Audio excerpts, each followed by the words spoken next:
hair a mess. Give me some more weed. Okay. We're going to start at 10, right?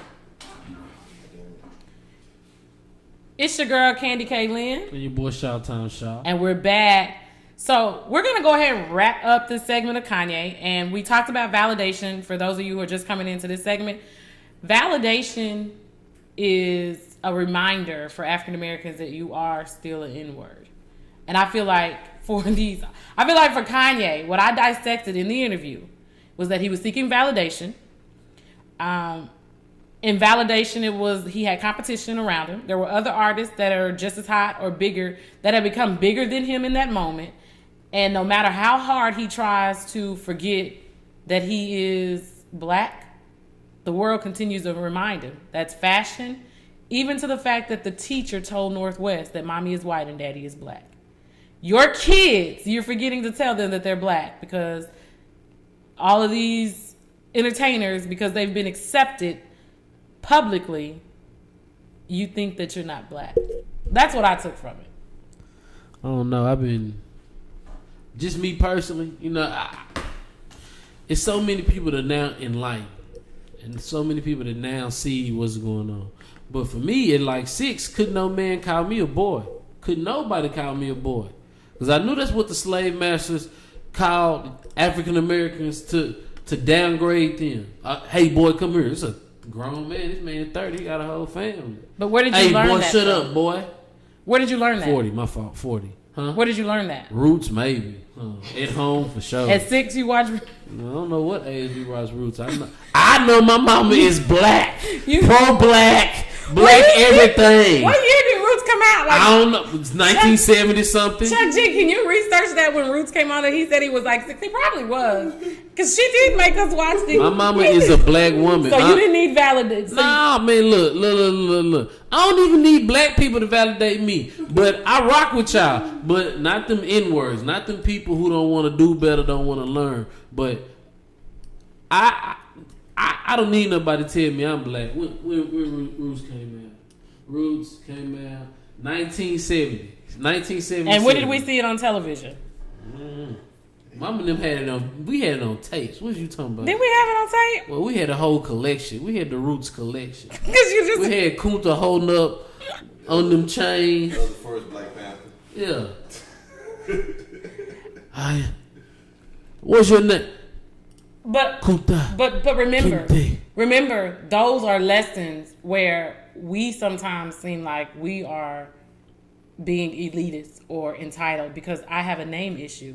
Address me. I will not answer unless you address me correctly, and I will correct you. And that's why I threw Gabrielle Union in there. You can't even call me Clifford.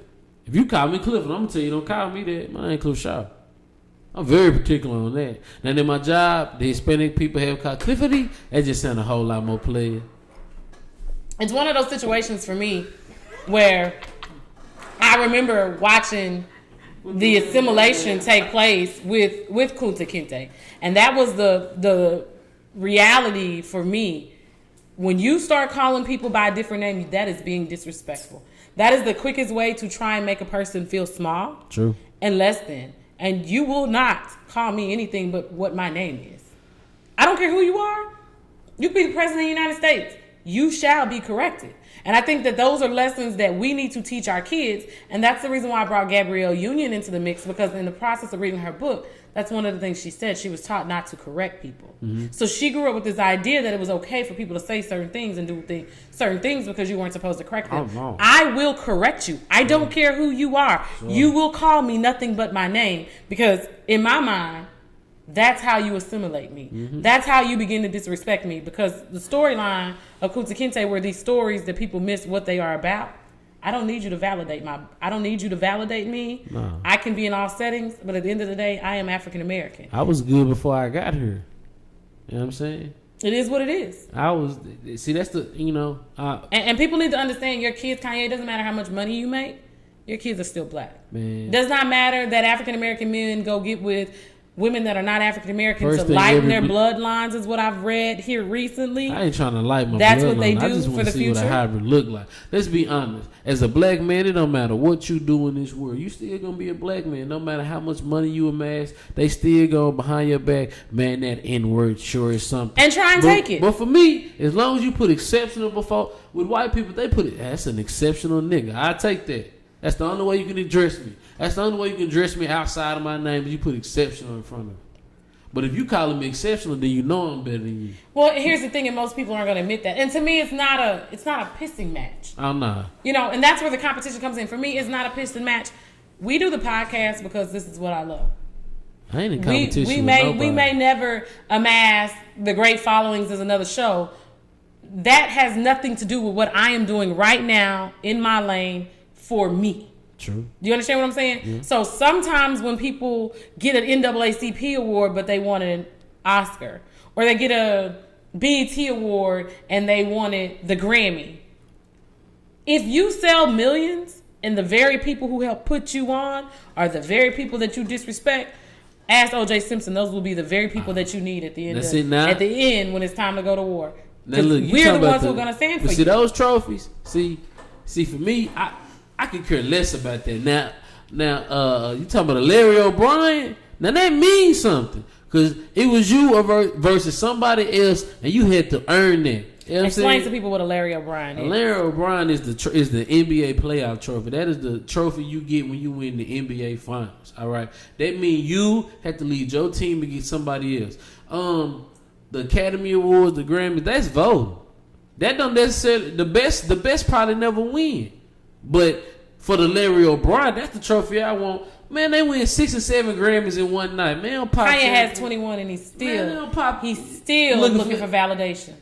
Charles Barkley got none and he ain't looking for validation. I mean, but that's the reality of the situation. You know who you are. Yeah. When you are validated, Yeah. I don't need HOF. someone to hand me But see, the they know podcaster HOF. of the year. It ain't no HOF in the music business. So Kanye still looking, but you're Kanye West. I mean, eventually you do go. They do go You can into pop like the champagne every night. rock and roll Hall of Fame. Yeah. There are different levels that you will eventually get to, but we've got to stop wanting all our glory and trophies while we're here on Earth, and that goes back biblical for those of you who missed it. That's old school style for me. I don't need validation. I just want to win a Larry O'Brien a national championship. I just want to live my best life, and for me, that too. But I you just define what your best life is. Yeah, nah, but I want to win one of those so I can pop champagne with the goggles on. That's all. So you gonna own the team? Nah, I ain't figured it out yet. You haven't figured it out yet. I just want to pop champagne because we won. You just want to, and to me, I can do that right here on my show Yeah. because winning at this point. No, it's but I what wanted to you win like I beat somebody. Like we went mano y mano. So you go in competition. Yes. And that was another part of what he talked about. When you're not an athlete and you're not used to competing, it becomes hard when you're losing. That was my other takeaway. Man. When you don't know how to compete I've been part of some and you don't solid understand teams. that sometimes LeBron understands sometimes he's not going to win, but he still goes out there to compete. He's looking to be in the finals. Yeah. Point blank, bottom line, period. Does LeBron know that Golden State has more firepower than he does right now? Yeah. Absolutely. But he's still going out to compete. 'Cause it's You your don't get to mindset. break down because there's competition and you're not number one on the radio charts this year. That's You the don't thing. get to be. You don't always get to be number one Athletes on the don't get chart. to take a whole year off. You don't get to. You, Your body don't get to recover that's like what that. and that's why that's my mindset. Athletes don't get the opportunity to my music ain't said.